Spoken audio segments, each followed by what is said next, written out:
It's time for the BA Q&A. The BA Q&A. What you say? The BA Q&A with Manday. The BA Q&A with Tiffany. The BA Q&A. So we are taping this BA Q&A in an ungodly hour. On Saturday morning, 8 a.m. Look at the dedication. Mandy's not here, so it's just me. But I have a special taping happening on our normal taping time that I'll share with you guys, when it's all done. But I wanted to make sure that we still had an episode up. So this is a special edition of the BAQA because I am showcasing in the hot seat my mentees. Yay! Round of applause. So if you're like, what are your mentees? So I don't even know how long ago, maybe like 6 months ago, maybe longer. I don't know. I launched something called mymentortiffany.com where I encourage women, especially women. We do have maybe a handful of guys, but 99.9% women who were interested in starting a business, improving their business, entrepreneurship, and self-development, but hardcore really on like business. I encourage them to join my membership. It was like $10 a month. And because I already have I probably have like 15 mentees that I keep up with monthly. So it can be quite overwhelming, although I love leaning into like what I call my in-person mentees. I get the request to be a mentor, almost daily. And so I wanted to create a cost-efficient, value stacked platform. And so I created mymentortiffany.com. And so we have a good time over there. Okay. So the young woman that we have on now, Marceia Clark, she's Cork. She's going to come on and ask some questions of me. But it's just been awesome. Like I started this and then we started meeting in person. So I've been on tour with the financial brand and I was like, well, while I'm out, why don't I meet it with the mentee? So I've been to Detroit. We hung out.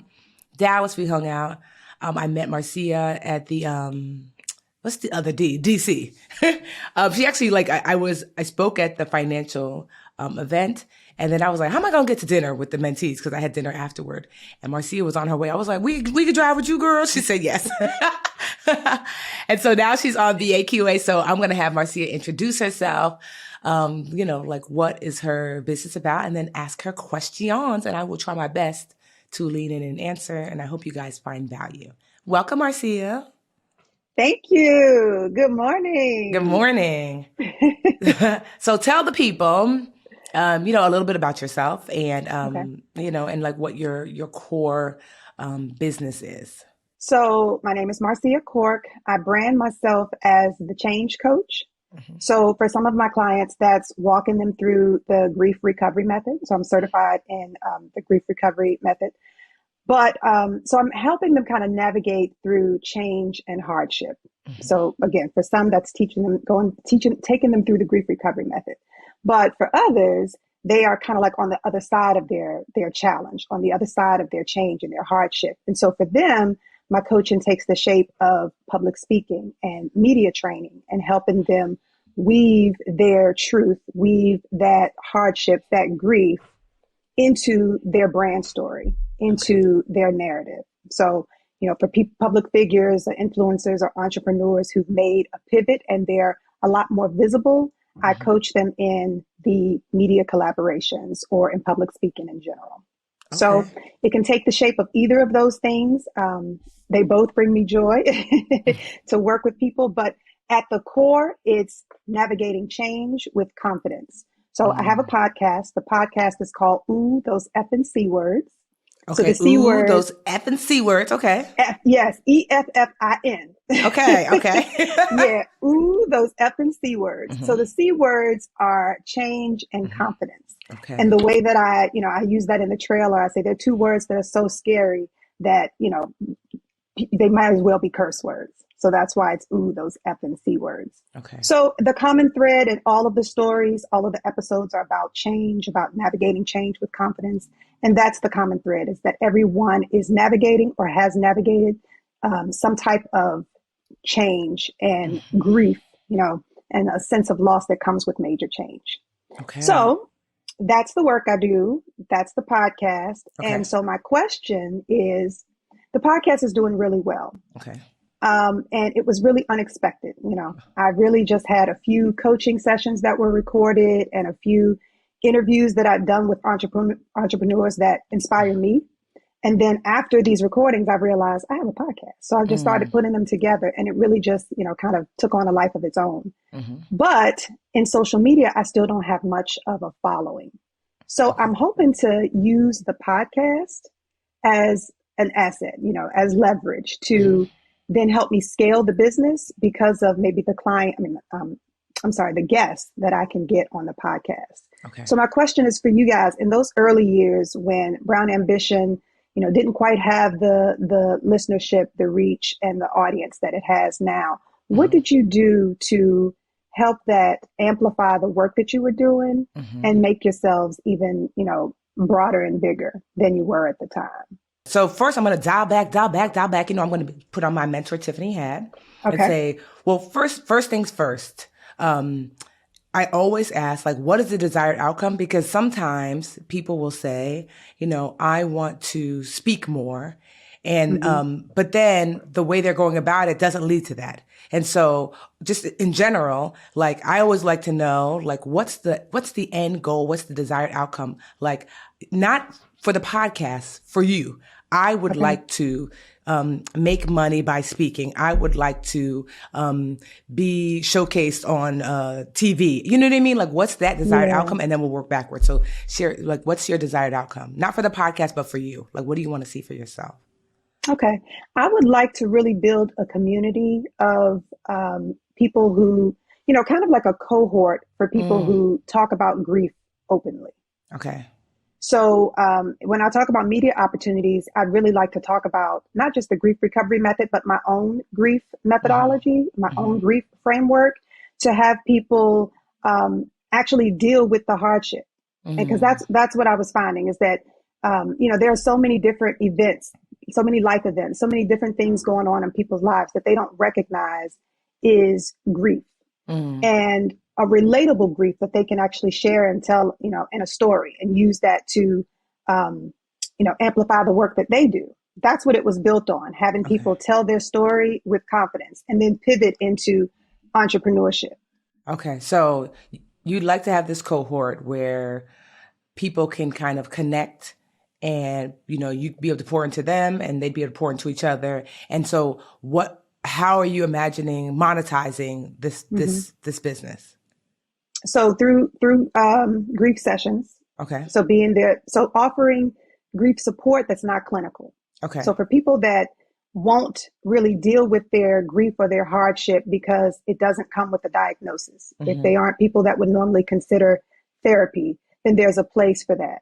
Okay. So I would be a place for that, to offer that type of grief support in a group setting, and then scale that. Okay. Then potentially individually or no?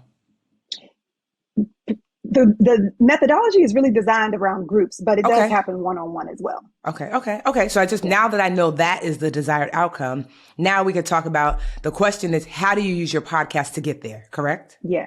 Yes. Okay. Because the reason why I asked that question, for those of you listening, is because, I know, Marceia, one of the things we talked about when you were driving me, it was like you wanted to get more press and this and that. And so, but that's going from, like, what I'm saying is that sometimes you could go from here to California. You don't have to go through Idaho necessarily. You see what I mean? Meaning, because like, if you tell me I want to get to California and I live in DC, there are many ways to navigate to that space. Now, if you tell me I want to get to Idaho, then let's get to Idaho, but it's like, we don't have to stop there. There are many ways for you to get to this place where you can create a cohort where women pay say a monthly or annual access for your expertise. Great. Okay. So knowing that, the podcast is a great place to showcase your expertise, because ultimately your person or your customer is not the press. All that stuff is great. It's the person. Right. And so one of the things you can do when you're, doing your podcast is something I do. I'm sure you see that I do this every single time whenever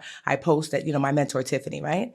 That I always, always, always give you guys at the end instructions about how to maximize your membership. Right? Yes. So it's three things I always say. Do you remember what those things are? One, I tell y'all to join the text group. Join the text group. Two, and then share, invite a friend. And then three, get the app. But every single time. Why? Because I'm giving you the tools that you are going to need. One, to be an engaged member, but two, to bring your people.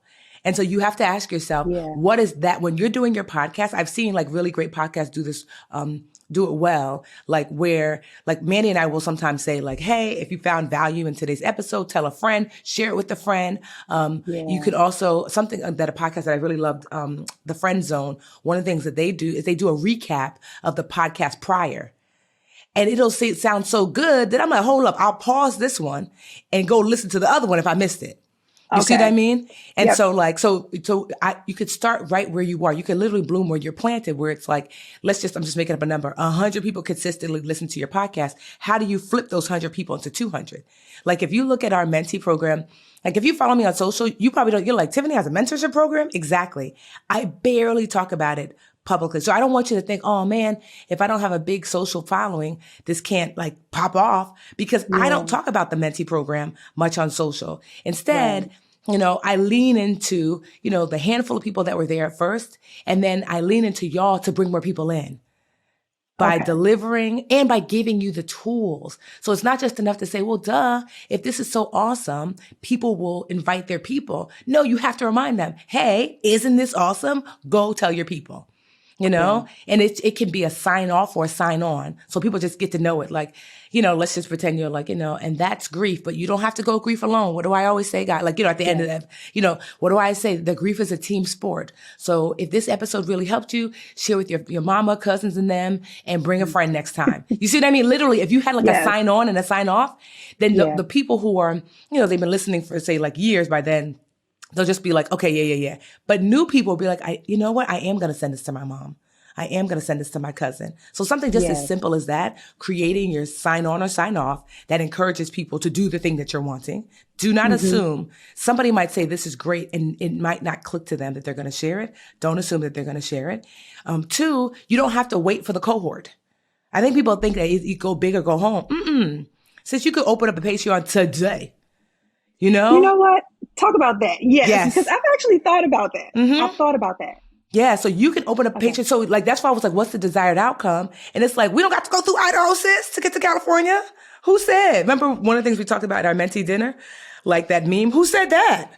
Like that should be going in your head that like, so for those of you who are like, what is that? So Portia from like Real Housewives of Atlanta, there's like a meme where I don't know what they were telling her, but one of the things that she says, which is funny, is like, who said that? And what that indicates to me is there's a process of unlearning that we have to do to move forward. And so I am unlearning some of the stories that I created for myself in entrepreneurship and personal development, et cetera. And so I try to play that Portia clip in my head. Who said that? Like, who said that you have to be on the Today Show, Good Morning America, in order to do the thing? Who said that? Like, you can literally on your podcast remind people, I've got a Patreon. And this is where, we discuss this, and this. So that could be, don't forget, guys, the 3 things I always say: invite a friend. You should not go this alone. Join us. If you think that you are alone, you're not. We have a group here. You see what I mean? You can start that today. I don't care if it's 10 people in there. Rock out with 10 people. Because sometimes it's nice, I'm not going to lie, to start off with 10 people, because then you can fix it. And 10 people are a lot more forgiving than 1,000. And so and then you get to practice encouraging those 10 people to bring another 10 people. So Marceia, what I would say for you is that 1, create your call to actions that you're going to do every episode, to get people to share your podcast, to get people to, potentially join a Patreon, to get people to connect, send it to someone else, whatever that thing is, no more than 3 things. So that's 1. 2, consider starting a Patreon right away. I don't care if 5 people join. Because when I first started my Patreon, it wasn't with y'all. I had started one prior and it was 20 people in there and I didn't know what I was doing. It was a mess. But I got to learn. So when I reopened it, I was much better, and so I would start something. I like Patreon because it's a good place to the lift is very light on the person who is who's hosting the Patreon. So it's a good place to start. And then practice. That's the thing. I want you to not despise humble beginnings, because I think people think that, if it doesn't jump up week 1 or week 2, I must be doing something wrong. And it's like, no, Yeah. that's not true. Think about when you learned to ride a bike. It wasn't day 1. Think about when you learned to get your eyebrows together. How many years, sis, before you figured out your hair routine? Before you figured out, oh, this is the lip color that rocks with my skin color. Well, we will spend years getting our licks together, but then our business, in 1 month, I'm not a millionaire. It's over. It's like, no, it takes time. So allow yourself to now practice these things for at least 6 months before you start to pivot and say it's not working, because working is relative, And so that's what I would say is to start there and don't be afraid to ask the people who you're serving, what you guys need, how can I make things better? What will make it easier for you to share? Or if they're in your Patreon, how I ask you guys all the time, what you guys told me, okay, I love the fact that you have a live lesson with us once a month, Tiffany, but we want to connect to each other. And so now y'all do your own live together as a result of me asking that question. I think you just had it on Thursday?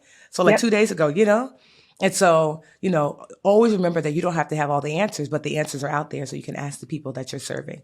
So I would say start with those things. And, certainly, yes, you can use social media and things like that. But if we take a look at Elon Musk's Twitter and how it's imploding and exploding, you ain't got to depend on social. You know what I mean? You don't. Yeah. Certainly it is a tool that you can lean into that can expedite some things for you, but it is not the only way. And to me, the most powerful way is to actually connect with people, provide them with value that's consistent, and give them the tools they need to share it with other people. And if you do that, Marcia, you're going to be rocking out. Was that helpful? Thank you. That was incredibly helpful. One, you reinforced an idea I was playing with. Mm-hmm. Because I like the idea. I like how intimate the Patreon is. Mm-hmm. Even though, of course, your mentoring and the people who connect with you, that's huge and that's broad. But when we all get together in DC, that's a tightly knit group. Yes. You could feel the intimacy there. Yeah. And so when I look at that and I feel that and I'm a part of that, I think, yes, this can be done with a small group. Mm-hmm. And so if that's what I'm starting with, I feel the potential there. Yes. So you reinforce the idea of moving forward with Patreon. So I will do that. Good. Hold me accountable to that. Good. And then, like I said, the podcast kind of took on a life of its own, and it really has brought me some amazing opportunities. I mean, dare I say, it got me here. Really, to ask this question about the podcast got me here. Yes. Talking to you. So I will lean into it. Yes. Thank you like for I that. said, think about your 3 things that you're going to ask every single episode. Yes. Make it fun or whatever your personality, leans towards. So that way people know oh, I never thought about that. Sure, I'll do that for you. So, well, thank you for coming on, Marcia. Yeah. Thank you for having me. Because it was what I love about the Patreon, this is just for folks listening, is that so when Imani, my, our producer, came to me and was like, okay, how about we have folks come on, since you're taping without Mandy? And I said, sure. And she's like, why don't you invite some dream catchers? I'm like, there's 2 million dream catchers worldwide. Amani would have been flooded. Yes.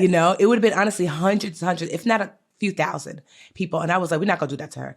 But what I loved about Patreon, because right now we have 1,400 members, I just posted it to y'all to say, who wants to be a guest? And I don't know how many people reached out to Imani, but she was texting me talking about, I didn't know you was a whole celebrity. I'm like, what? She was like, girl, the girls is emailing. She said the girls is emailing. But do you see what I love is that, because I don't get me wrong, I love dream catchers and where we talk about personal finance and things. But there are moments when I want to have a more intimate connection, and I get to do that in my mentor, Tiffany.com. And so it was nice to be able to invite just y'all, so creating those special moments for your potential patrons, is always important. So, but I just want to thank you so much for coming. Thank you for that ride. It was great meeting you in DC. And I cannot wait to be back. I wish I got a picture. I didn't even think to get a picture of us all in the car. Don't worry. Honestly, DC is I'll be back. Brands always get me to come. So don't worry. I'll be back again. Okay. All right. Thank you so much. You're welcome. Bye-bye. Hey, BA fam. We're on YouTube. Woohoo! Thank you so much for watching. Please like this video and subscribe to the channel. And while you're at it, why don't you go over to that little bell icon and just tap that for us. Show the BA fam how much you love us. And that way you'll also get notifications when new videos drop. Also, share the channel with a friend. We're always like, tell a friend, tell a friend, tell a friend. And thank y'all so much again for all the support.